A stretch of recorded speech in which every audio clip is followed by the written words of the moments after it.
Page 3. In the beginning the numbers will be new to you, but after a while you will get used healthy eating and just know what foods to add more of and what foods to minimize or eliminate.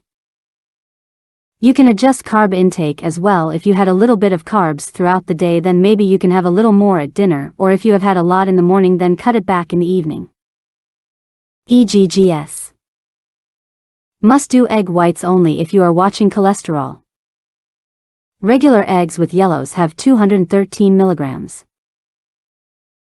of cholesterol. One regular egg is already over the daily minimum of 200.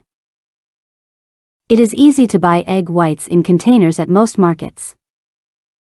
I find egg whites to be my favorite. Eggs are light, easy to cook, and I add them to most meals for protein. Remember, the whites are fine to eat, it's the yolks that have the cholesterol. You can buy a bag of fresh spinach and either microwave or cook up some egg whites and add a handful of spinach as it cooks, and you have the start of a meal. Just add a small piece of potato or some rice/lentils. Lightly season and add some grapeseed oil after it's cooked, and there you have it. New egg product, EggLife Egg White, looks like a tortilla, low salt, and you can heat it, fill it, or eat it cold. Sold in the egg section of most markets. Great product. Sugar. It is a fact that excess dietary sugar causes weight gain. So try to keep sugar to a minimum. It is a type of carbohydrate which provides energy to the body but over time can add weight. Sugar really has no nutritional value. It causes your body to create extra fat and tricks your brain into craving more of it. Reducing sugar intake can encourage weight loss and improve various aspects of your health, including blood sugar level and heart, liver, dental health, and skin. It is interesting to know that excess sugar causes blemishes as well as wrinkles. Apparently, reducing sugar intake improves complexion, diminishes blemishes, and collagen production increases, which contributes to helping the skin improve. Eliminating sugar could be the cheapest way to help your skin. There is a term called sugar face. As your skin loses resiliency, you'll start to see more wrinkling and sagging. The process is known as sugar sag, and it's irreversible. Once your collagen becomes cross-linked, in other words tissues changed by glucose, there is no way to undo that process. I thought this would be interesting for all of us to know so we can really be careful with sugar intake. Sodium. Keep salt intake to no more than 800 to 1,500 milligrams a day. The average person has about 3,500 milligrams of salt per day. Being extreme, I prefer the lower number, but have added a high for those of you who may need more leeway in the beginning. I believe the rest of the world actually consumes more than the average a day. You can see why when you start reading labels. Salt is an electrolyte mineral needed for fluid balance in the body and muscle function. Too much salt holds onto fluid, which causes high blood pressure and weight gain. If you keep the salt low, the body won't retain as much fluid. When you are buying products, try and have the salt less than 200 milligrams per serving if possible, or at least close to that. Page 4. Do not salt meals. Use pepper/dill/parsley/basil or other spices. Weekly food suggestions for heart health. Red meat lean, 1 time/week, 4 ounces. Or not at all. Chicken/turkey, 2 times/week, 4 ounces. Fish, 2 times/week, 4 ounces.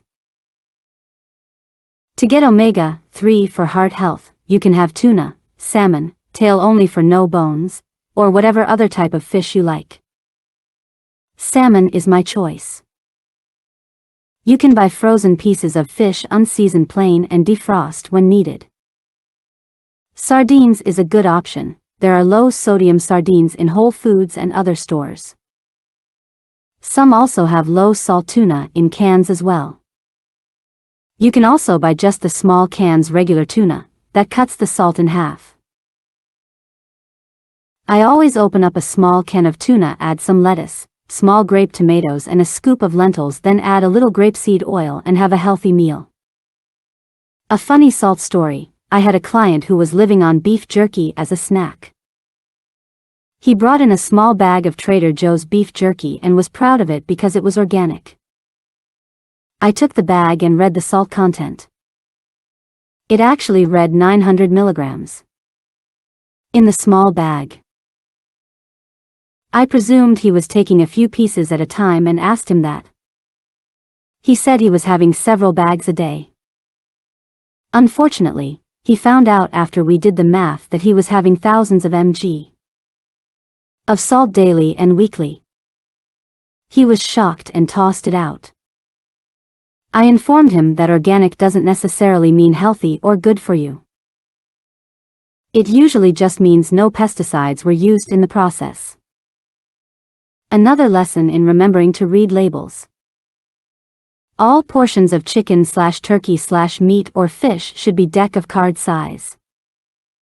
Keep in mind I am not including an explanation of meat in this plan except for the note saying 1 x/per week. It is high in saturated fat and not a good item for healthy eating. The less meat the better. All other meals vegetarian, meaning use plant, legumes or vegetables for your meal as well as eggs, not fish, meat, chicken, turkey or other animal protein. Most people don't realize that all of the animal products have cholesterol. If you are watching cholesterol and have vegan meals, you will still get your protein. It's simple to do, but you have to adjust your way of thinking about protein. These vegan meals are low cholesterol, which means they contain plant or bean protein, for example, split pea soup, lentil salad with lettuce or spinach with just a little grapeseed oil/vinegar, or lentil or bean-based burger.